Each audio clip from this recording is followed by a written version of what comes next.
오늘은 한 레위인의 타락이라는 제목으로 하나님의 말씀을 전하도록 하겠습니다. 이제 우리가 사사기의 거의 마지막 부분에 이르게 되었는데요.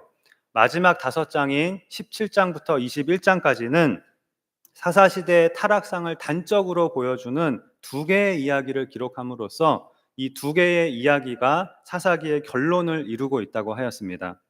그 중에 우리가 17장과 18장에서 그 첫 번째 이야기를 살펴보았습니다.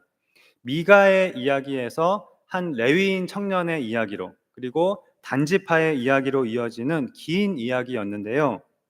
이들은 모두 여호와 하나님을 섬긴다고 말하고 스스로도 그렇게 믿고 있지만 실제로 이들이 하고 있는 모든 일들은 우상 숭배에 불과하였습니다.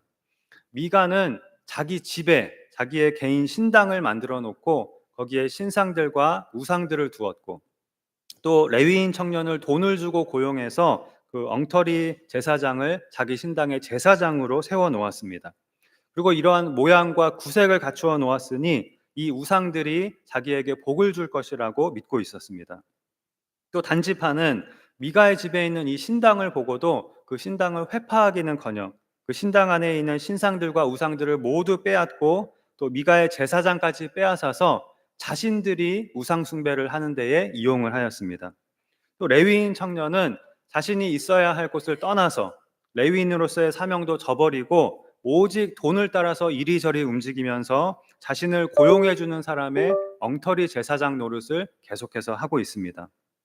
이 이야기에 등장하고 있는 모든 인물들은 한 사람도 제대로 된 사람이 없는데요.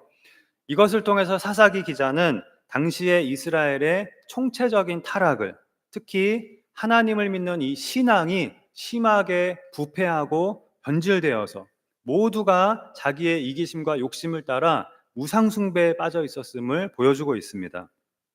그리고 이어서 오늘부터 살펴볼 19장에서 21장까지에 기록되어 있는 이 두 번째 이야기는 당시의 이스라엘이 윤리적으로 그리고 도덕적으로 얼마나 타락하였는지를 정말 적나라하게 보여주는데요.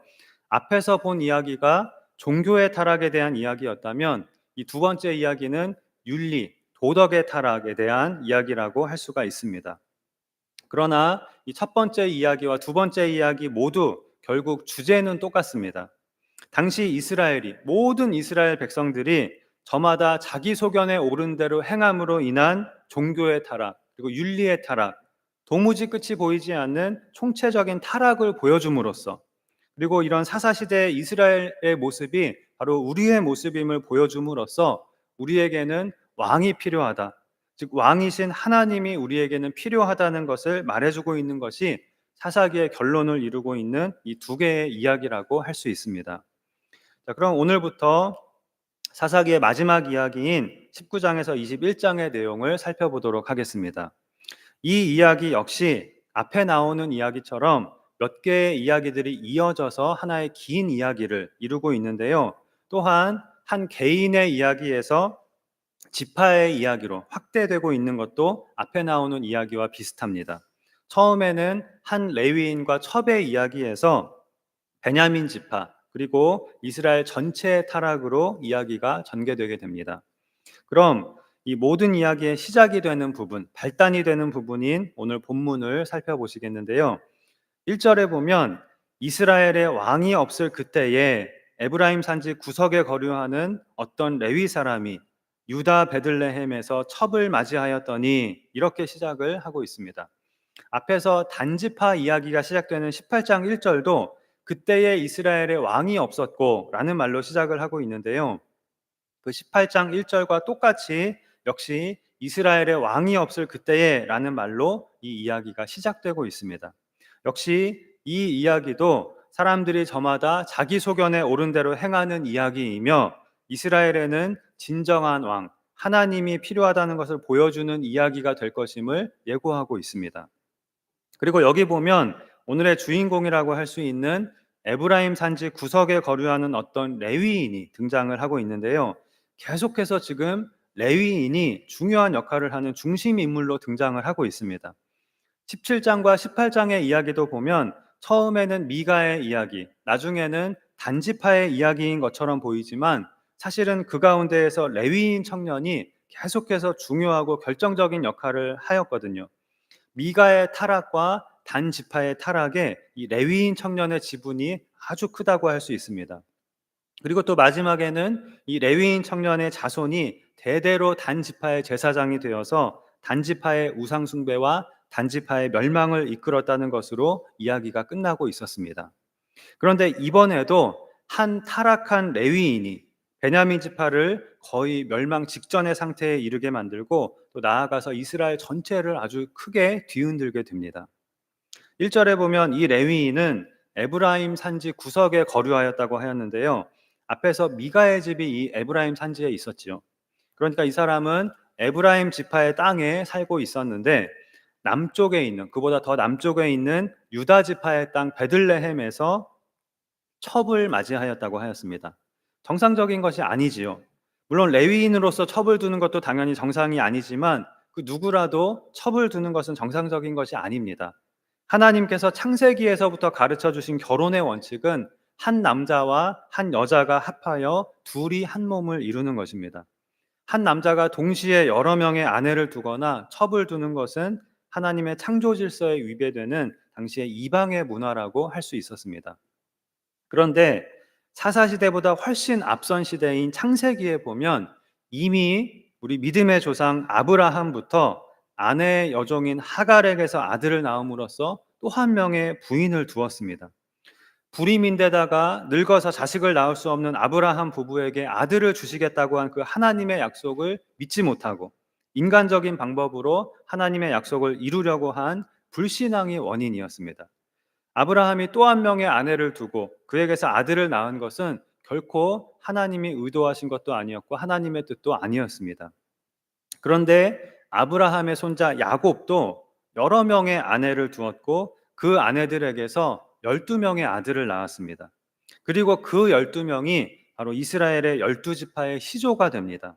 그러니까 하나님께서 하나님의 백성으로 삼으신 이스라엘은 훌륭한 민족이어서 삼은 것이 아니라 처음부터 죄악 중에 탄생한 민족이라고 할 수 있는데 하나님의 은혜로 하나님의 백성이 된 것이라고 할 수가 있습니다.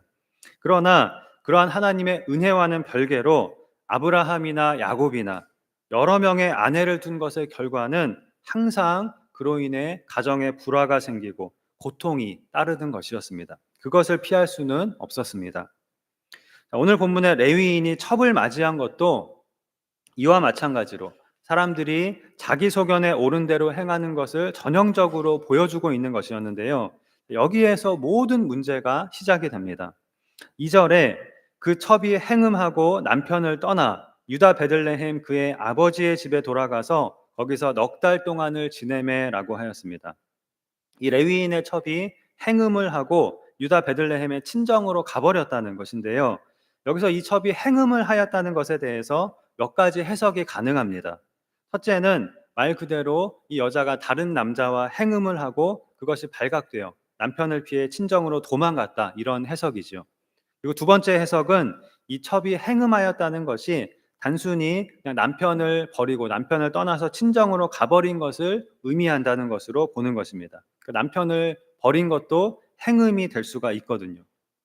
그리고 세 번째 해석은 이 행음하다라고 하는 단어가 행음하다라는 뜻도 있지만 그 뜻 외에 싫어하다, 화내다 이러한 뜻도 가지고 있는 단어거든요. 그래서 이 첩이 무슨 이유에선지 남편에게 화가 나서 남편을 떠나 친정으로 돌아가 버렸다, 이런 해석도 또 가능은 합니다. 그리고 사실은 이럴 가능성이 큰 것이 이스라엘 사회에서 결혼한 여자가 행음을 하는 것은 아주 심각한 범죄였고 율법에 따라 죽임을 당할 수도 있는 일이었습니다. 그렇기 때문에 만일 이 첩이 다른 남자와 행음을 하였다면 죽임을 당하거나 또는 남편이 봐주어서 죽이지는 않는다 하더라도 그것이 이혼의 사유가 되어서 쫓겨날 수가 있었습니다. 그것이 보통 있는 일이었습니다. 그런데 이 이야기를 읽어보면 이 첩은 쫓겨났다기보다는 자기가 스스로 남편을 떠났고 또 얼마 후에 이 레위인 남편이 이 첩의 마음을 달래어서 데려오려고 하는 것을 보면 이 첩이 남편에게 뭔가 단단히 화가 나서 남편에게 화를 내고 또는 남편을 싫어하여 친정으로 가버린 것이라고 그렇게 또 해석을 할 수가 있습니다.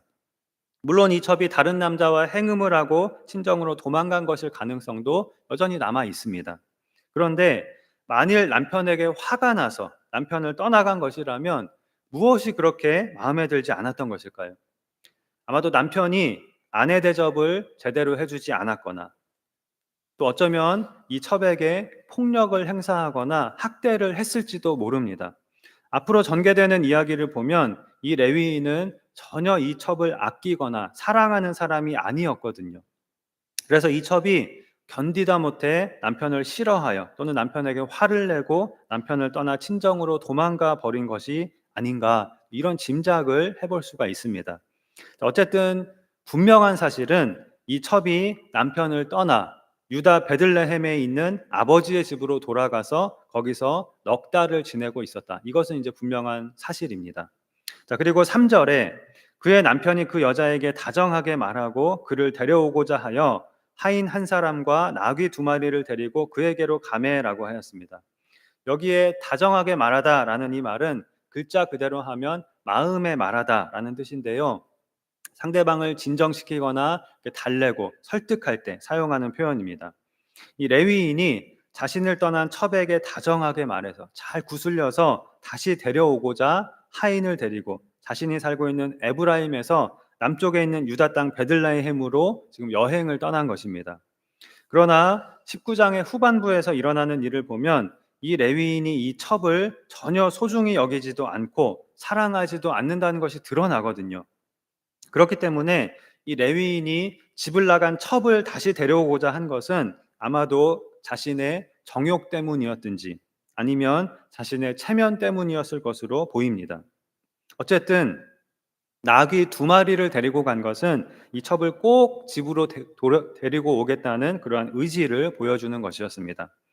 그리고 레위인이 이런 자신의 의지와 마음을 표현하며 다정하게 말했기 때문인지 남편을 본 이 첩은 어쩌면 좀 마음이 풀려서 자기 아버지의 집으로 남편을 인도하였고, 장인인 그 여자의 아버지도 사위를 보고 기뻐하였다고 하였습니다.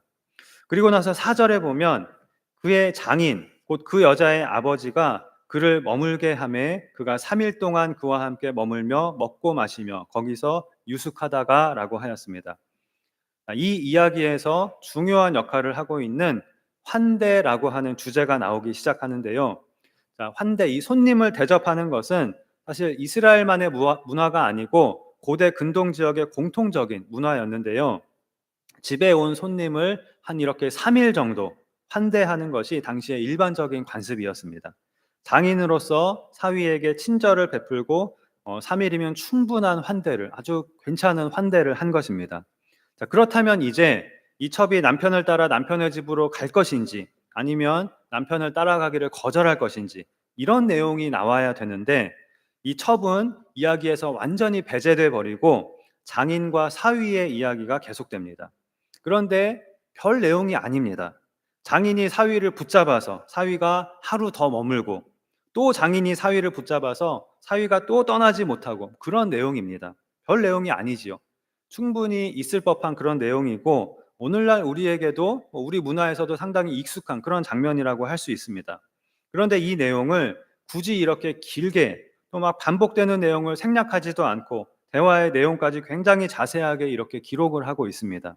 그래서 우리가 이 부분을 읽어 나가다 보면 약간 좀 지루함도 느끼면서 내가 이걸 왜 읽고 있지? 특별히 중요한 내용도 아닌 것 같은데 이걸 왜 이렇게 길게 기록해 놓았지? 도대체 뭘 말하려고 하는 것이지? 이런 생각이 들 수가 있습니다. 그래도 여러분 이 내용을 한번 간단히 살펴보겠습니다. 3일 동안 이 레위인이 장인의 집에서 먹고 마시며 유숙한 후에 5절에 보면, 아이고, 이것 좀 해주세요. 네. 5절 띄워주시기 바랍니다. 5절. Shift F5 누르면 바로 거기 뜹니다. 예. 5절 띄워주시고요. 예, 5절에 보면 넷째 날이 되자 이 레위인은 아침 일찍 길을 나서려고 하였습니다. 이 가나안 지역은 햇빛이 굉장히 강해서 한낮의 열기가 너무나도 뜨거운 지역입니다. 그래서 여행자들이 여행을 할 때에는 낮 12시 이때쯤 이 한낮은 피해서 주로 오전이나 오후에 이동을 하였습니다. 그런데 베들레헴에서 에브라임 산지까지는 부지런히 가면 약 반나절이 걸리는 거리거든요. 그래서 아침 일찍 출발해서 여유 있게 그날 도착하려고 계획을 세웠는데 장인이 조금 더 쉬다가 한낮을 피해서 오후에 천천히 출발하라고 이렇게 사위를 붙잡은 것입니다. 그래서 6절에 보면 두 사람이 앉아서 함께 먹고 마셨는데 그러다가 장인이 아예 오늘 밤도 여기서 유숙하고 내일 출발하는 것이 어떻겠냐고 청하였습니다. 7절에 보면 그래도 이 레위인은 장인의 청을 뿌리치고 떠나려고 하였는데 장인이 하도 강하게 붙잡으면서 간청하는 바람에 또 하루를 더 유숙하게 되었습니다. 자, 그리고 다음 날, 다섯째 날이 되어서 이 레위인은 역시 아침 일찍 길을 나서려고 하였는데 이번에도 또 똑같이 장인이 좀 더 쉬다 가라고 하면서 붙잡는 것입니다. 그래서 또 머물게 되었습니다. 그리고 9절에 보면 오후가 되어 이 레위인이 첩과 하인과 함께 떠나려고 하자 장인이 이제 이미 날이 저물어 가고 있는데 이제 곧 해가 질 텐데 지금은 떠나기에 너무 늦은 시간이니 오늘도 여기서 자고 내일 아침 일찍 떠나라 이렇게 말합니다. 장인이 베푼 잔치를 정신없이 즐기다 보니까 어느새 너무 늦은 오후가 되어버린 것입니다. 이제 얼마 안 있으면 해가 져서 밤이 될 것이기 때문에 출발하기에는 굉장히 애매한 시간이 되고 말았습니다. 그러나 이 레위인은 더 이상은 장인의 집에 머무르지 않기로 작정을 하였습니다. 10절에 그 사람이 다시 밤을 지내고자 하지 아니하여 일어나서 떠나 여부스 맞은편에 이르렀으니 여부스는 곧 예루살렘이라. 안장 지은 나귀 두 마리와 첩이 그와 함께 하였더라라고 하였습니다. 드디어 이 레위인이 장인의 집을 떠나 자기 집으로 출발을 합니다. 다섯째 날 거의 저녁이 가까워 오던 때였습니다. 도대체 지금까지 무슨 일이 있었던 것입니까? 장인의 엄청난 환대가 있었지요. 사실 3일이면 충분히 사위를 대접하고 환대한 것인데 왜 이 장인은 이렇게까지 과하게 사위를 환대한 것일까요? 우리가 충분히 짐작할 수 있듯이 딸을 위해서였을 것입니다. 사위가 자기 딸에게 잘해주기를 바라는 마음으로 사위에게 아주 과할 정도로 환대를 해준 것입니다. 또는 만일 이 레위인의 첩이 정말로 다른 남자와 행음을 하고 아버지의 집으로 도망쳐 온 것이었다면 사위가 그것을 문제 삼고 최악의 경우에는 율법에 따라 이 부정을 저지른 여인을 돌로 쳐 죽일 수도 있었기 때문에 그런 것이 염려되어서 이 레위인을 극진히 대접한 것일 가능성도 있습니다. 어쨌든 이 환대 자체는 미덕이고 좋은 일이라고 할 수 있습니다. 그러나 아무리 좋은 것도 언제나 과하면 문제가 되는 것입니다. 그래서 이렇게 길게 기록된 이 장인의 과도한 환대가 왠지 모를 불길함을 더해주고 있는데요. 분명히 지금 이 내용은 집을 나간 첩을 데려오기 위해서 레위인이 이 장인의 집에 가서 장인의 환대를 받고 또 장인이 강권해서 더 머물게 되는 어떻게 보면 화기애애한 그런 내용인데요. 갈수록 오히려 긴장감은 더 커져만 갑니다. 무슨 이유에선지 이 레위인은 넷째 날 아침부터는 계속해서 급히 떠나려고 하고 그런 레위인을 장인이 계속해서 붙잡아서 떠나는 일이 계속해서 지체되면서 왠지 모를 긴장감이 이 이야기에는 흐르고 있는 것입니다. 그러다가 결국 이 레위인이 장인의 집을 떠나게 되었는데요. 아주 애매한 시간에 떠나게 되고 말았습니다. 너무 시간이 늦어져서 지금 떠나면 곧 있으면 해가 지는 그런 시간이었거든요. 그렇다면 차라리 그냥 장인의 집에서 하루 더 자고 다음날 아침 일찍 출발하는 것이 더 나았을 텐데 왜 이 레위인은 이렇게 무리해서 밤이 가까워오는 시간임에도 불구하고 출발을 한 것일까요? 그 이유에 대해서 가장 그럴듯한 설명은 아마도 이 사람이 레위인이었기 때문이라는 것입니다. 이스라엘의 12지파 가운데 레위 지파는 하나님께서 따로 구별하셔서 종교적인 직무를 담당하도록 하신 지파입니다. 이 레위 지파 중에 아론의 자손은 대대로 제사장이 되었고요.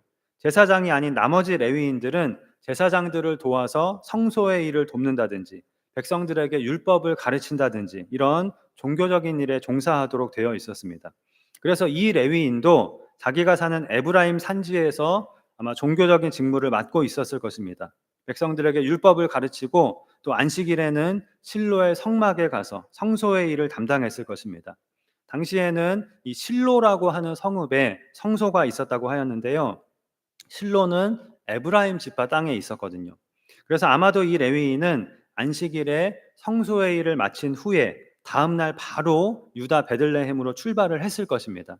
장인의 집에서 한 3일 정도를 유숙할 것은 예상을 했을 것이거든요. 그래서 다음 안식일을 준비하려면 안식일 후에 최대한 빨리 출발해서 서둘러서 다녀와야 했습니다. 그래야 레위인으로서의 직무에 지장이 없을 것이었습니다. 그래서 이 레위인은 장인의 집에서 3일을 유숙한 후에 넷째 날 아침에는 서둘러서 일찍 떠나려고 했던 것입니다. 그런데 장인의 만류로 출발 시간을 오후로 바꾸었다가 장인이 또 붙잡는 바람에 하루를 더 유숙하게 되었습니다. 그런데 다섯째 날 아침에 다시 한번 장인의 청을 뿌리치지 못하고 출발이 늦어지게 되었고, 시간은 오후를 훌쩍 지나 곧 저녁이 가까워오는 시간이 된 것입니다. 그러나 이 레위인은 더 이상은 지체를 할 수가 없었습니다.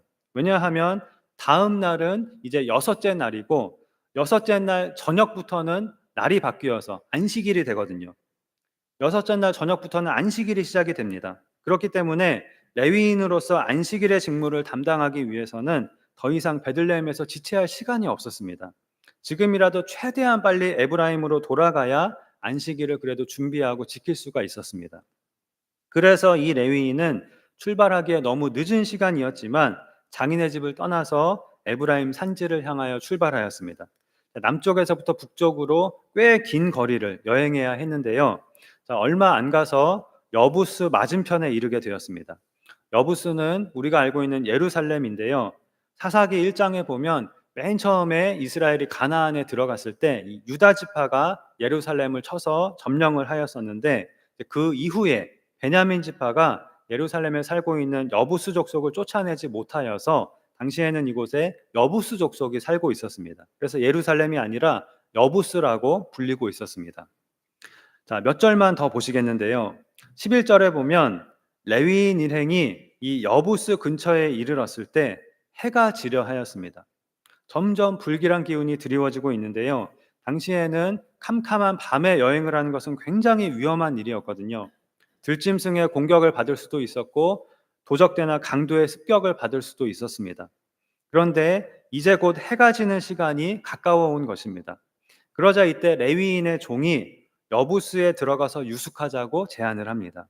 그러나 레위인은 우리가 이방인의 성읍, 즉 여부스 사람들이 살고 있는 여부스에서 유숙할 수는 없다라고 하면서 기브아라는 곳으로 가자고 하였습니다. 여부스에서 조금만 더 가면 베냐민 지파에 속한 기브아라고 하는 성읍이 나오고, 또 거기서 조금만 더 가면 역시 베냐민 지파에 속한 라마라는 성읍이 나오는데, 이 둘 중 한 곳에서 최대한 가서 유숙을 하자는 것이었습니다. 그래서 레위인 일행은 여부스에서 더 나아가서 기브아에 가까이 이르렀는데 이때 해가 완전히 지고 말았습니다. 그래서 라마까지는 가지 못하고 최대한 가서 기브아에서 하룻밤을 유숙하게 됩니다. 이 레위인이 여부스에서 유숙하지 않은 것은 여부스가 이방인의 성읍이었기 때문이기도 하지만, 이방인의 성읍보다는 베냐민 지파에 속한 기브아나 라마에서 머무는 것이 훨씬 안전할 것이라고 생각하였을 것입니다. 그런데 놀랍게도 실상은 그렇지가 않았습니다. 기브아의 베냐민 지파 사람들은 같은 이스라엘 민족인 이 레위인 일행을 전혀 환대하지도 않았고, 이날 밤 기브아에서 이 레위인 일행은 아주 끔찍한 일을 겪게 됩니다. 상상을 초월하는 아주 충격적이고 흉악하고 엽기적인 사건이 이 기브아에서 이들에게 일어나게 됩니다. 당시에 기브아에 사는 이스라엘 사람들이 얼마나 타락한 상태에, 또 얼마나 악한 상태에 있었는지를 보여주는 사건이었는데요. 이방인의 땅보다 그래도 이스라엘의 땅이 안전할 것이라고 생각한 레위인의 판단은 아주 잘못된 것이었음이 드러나게 됩니다. 하나님의 백성인 이스라엘 사람들이 가나안의 이방인들보다 결코 덜 타락하거나 덜 악하지 않았던 것입니다. 기브아에서 일어난 이 일에 대해서는 이제 우리가 다음 시간에 계속해서 살펴보도록 하겠습니다. 오늘은 오늘 말씀의 제목인 한 레위인의 타락에 대해서 생각해 보면서 마치도록 하겠는데요. 오늘 우리가 읽은 부분은 앞으로 일어날 모든 비극적인 일들의 발단이 되는 부분이라고 할 수 있습니다. 그런데 그 모든 일은 바로 한 레위인의 타락으로부터 시작되었음을 오늘 본문은 보여주고 있습니다. 17장과 18장의 이야기에서도 그렇고 또 19장에서 21장의 이야기에서도 그렇고 한 레위인의 타락이 한 지파의 타락이나 이스라엘 전체의 타락에 깊이 관여하고 있는 것을 우리가 보게 되는데요. 그럴 수밖에 없는 것이 레위인들은 하나님의 말씀인 율법을 책임지고 백성들에게 율법을 가르치는 율법 교사들이라고 할 수 있었습니다. 이스라엘 백성이 가나안 땅에 들어가서 타락과 우상 숭배에 빠지지 않도록 방지하는 역할을 하나님께서 이 레위인들에게 맡기신 것입니다. 그러니 이 레위인들의 타락은 이스라엘 전체의 타락으로 이어질 수밖에 없는 것입니다. 사사기 19장에서 21장에 기록된 이야기의 특이한 점은 여기에 등장하는 사람들의 이름이 단 한 명도 나오지 않는다는 것입니다. 그냥 어떤 레위 사람, 첩, 장인, 한 노인, 집주인, 여인 이런 식으로 모두 익명의 사람들로 나옵니다. 이것은 이 이야기에 등장하는 인물들이 하나같이 당시의 이스라엘 백성들의 전형적인 모습, 즉 타락한 모습을 대표하고 있는 것을 의미하는 것이라고 그렇게 해석을 할 수가 있습니다. 다시 말하면 당시에 첩을 둔 레위인이 이 사람 한 사람만은 아니었을 것입니다. 아마 많은 레위인들이 앞에 이야기에 나오는 레위인 청년처럼 부패하고 타락하였을 것이고 또 오늘 본문에 나오는 레위인과 같이 첩을 두었을 것입니다. 이처럼 하나님께서 이스라엘의 타락을 방지하기 위해서 이스라엘의 거룩을 위해서 특별히 구별하신 레위인들이 첩을 취하고 있었다는 것은 당시에 이스라엘의 영적 상태를 상징적으로 보여주고 있는데요. 이스라엘이 영적인 음란, 즉 우상 숭배에 빠져 있었다는 것을 암시하고 있습니다. 율법을 책임진 레위인들이 타락하였으니 이스라엘 백성의 신앙이 결코 올바를 수 없었을 것입니다. 우리가 오늘 깨닫고 기억해야 할 것은 이 세상에서 교회의 역할, 우리 믿는 자들의 역할이 이스라엘에서의 레위인의 역할과 같다는 것입니다. 교회와 우리 믿는 자들은 이 세상에서 빛과 소금의 역할을 하라고 보내심을 받았습니다. 이 세상의 타락을 방지하고 이 세상을 변화시키고 깨끗하게 하라고 보내심을 받았습니다. 복음을 전하고 하나님의 말씀을 가르치라고 보냄을 받았습니다. 이 세상이 갈수록 타락하고 악해지는 방향으로 가는 것은 어찌 보면 당연한 것이라고 할 수 있습니다. 그런데 문제는 교회마저 이러한 세상에 물들어가고 있는 것입니다. 이 세상의 타락한 모습들이 교회 안에도 똑같이 나타나는 것입니다.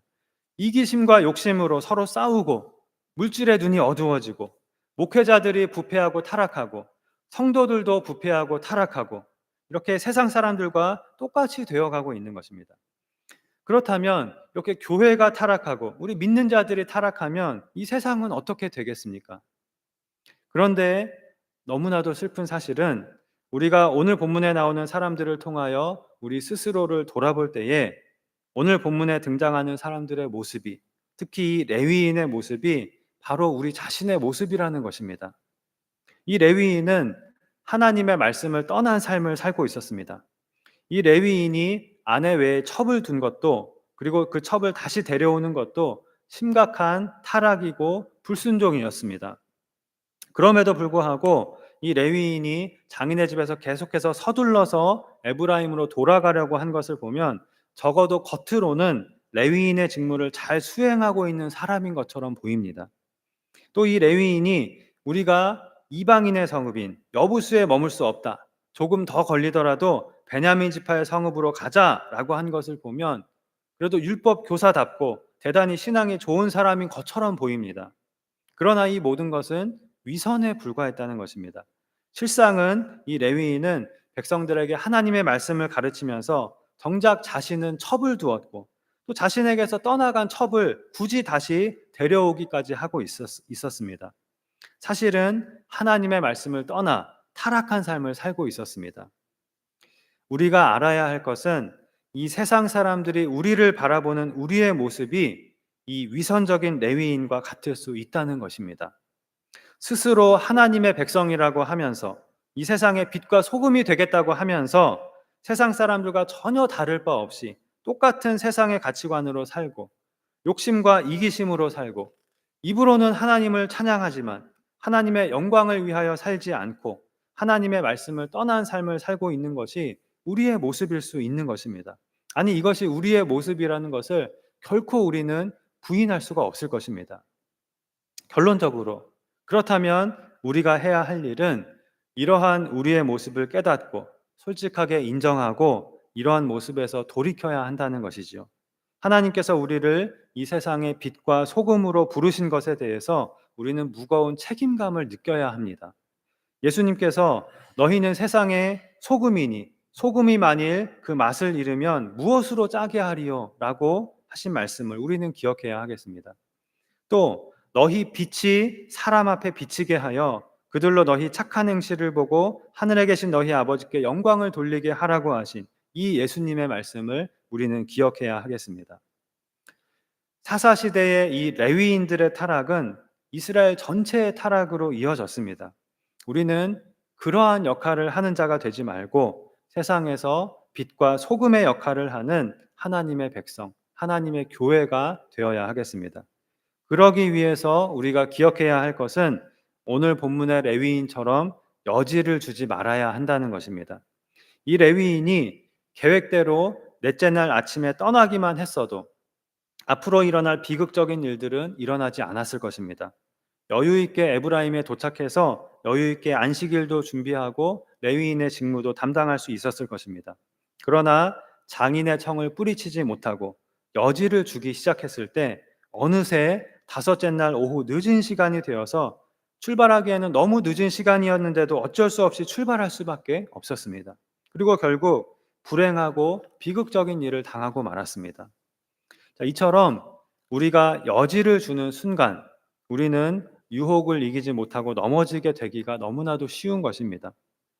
친구 때문에, 체면 때문에, 관습 때문에, 도리 때문에 이런 여지를 주는 순간 우리는 앞으로 나아가지 못하고 발목을 붙잡히게 되는 것입니다.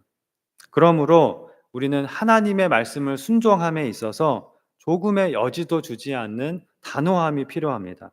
그렇지 않으면 나도 모르는 사이에 이 세상의 문화와 가치관에 물들게 되고 이 세상에 동화되기가 너무나 쉽습니다. 그러면서도 그것을 의식하지도 못합니다. 이 사사기의 이야기에 나오는 사람들이 그러했습니다. 자기들은 하나님을 섬기고 있다고 생각했지만 이들이 하는 모든 일들은 하나님의 말씀과 상관없이 그저 자기 소견에 옳은 대로 행하는 것일 뿐이었습니다. 자기 소견에 옳은 대로 행하는 것, 이것이 바로 이 세상의 가치관인 것입니다. 우리는 결코 이 세상의 가치관을 가지고 살아서는 안 되겠습니다.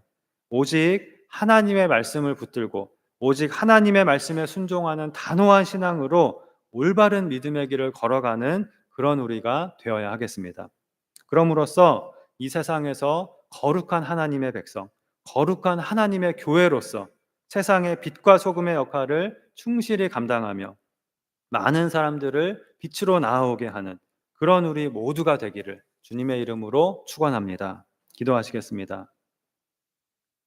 하나님 아버지, 이 세상 가운데에서 우리를 하나님의 백성으로 불러주시고 이 세상에서 복이 되게 하시려고 우리에게 세상의 빛과 소금의 사명을 주신 것을 감사합니다. 또 하나님의 말씀을 우리에게 가르쳐 주시고 하나님의 말씀을 우리에게 맡겨주신 것을 감사합니다. 예수님께서 소금이 맛을 잃으면 무엇으로 짜게 하리요? 라고 말씀하셨습니다. 또 우리 빛을 사람 앞에 비치게 하라고 말씀하셨습니다.